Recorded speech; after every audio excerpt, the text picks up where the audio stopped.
La compétence de l'enseignant est avant tout le premier gage de succès de l'apprenant.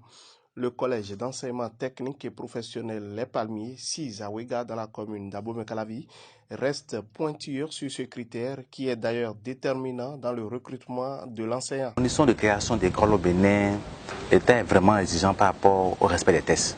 Désormais, il est demandé aux promoteurs de recruter des enseignants qui sont autorisés à enseigner.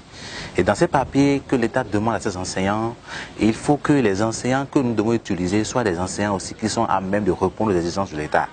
Nous avons vu que des gens, des diplômes, ils sortent de l'université fraîchement, ils ont des diplômes de licence, de master, maîtrise, et tout ça, ils sont bons, mais ils n'ont pas forcément là de rendre vraiment leur connaissance aux jeunes apprenants. Donc du coup, on a initié une formation à nos corps enseignants d'abord et élargi aussi à d'autres professeurs, d'autres jeunes qui voudront peut-être faire les premiers pas dans l'enseignement, afin de pouvoir profiter au maximum des conseils des aînés, des gens avertis du domaine pour ne pas se laisser dans les erreurs du début. Une formation pratique pour garantir des chances d'insertion professionnelle apprenant, c'est le choix du CETP Les Palmiers dont le promoteur livre ici les raisons de cette option. Aujourd'hui, c'est rare de voir des gens qui ont fait la formation technique et professionnelle en chômage. Vous savez, vous allez constater que la plupart des gens que nous voyons parmi les jeunes qui réussissent aujourd'hui, c'est des gens qui sont dans l'artisanat. Soit ils sont mécaniciens, soit ils sont maçons, soit ils sont en un mot des artisans.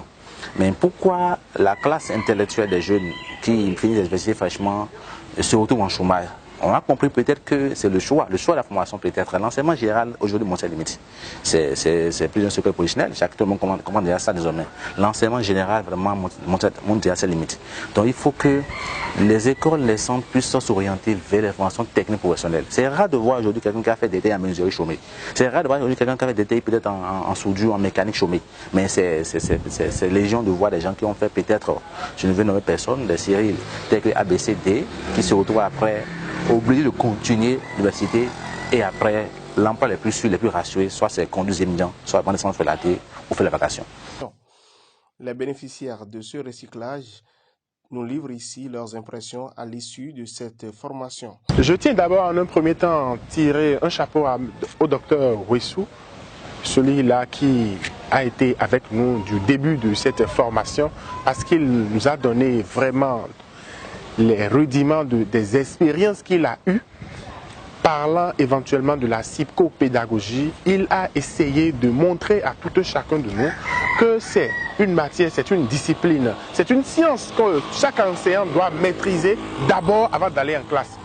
Donc je crois bien que c'est une formation qui vient à point nommé, ça vient donner éventuellement du prestige, de la gloire à cet établissement et c'est vraiment, nous le disons, merci pour ce coup d'éponge qui vient donner encore à notre parcours, à notre cursus d'enseignant.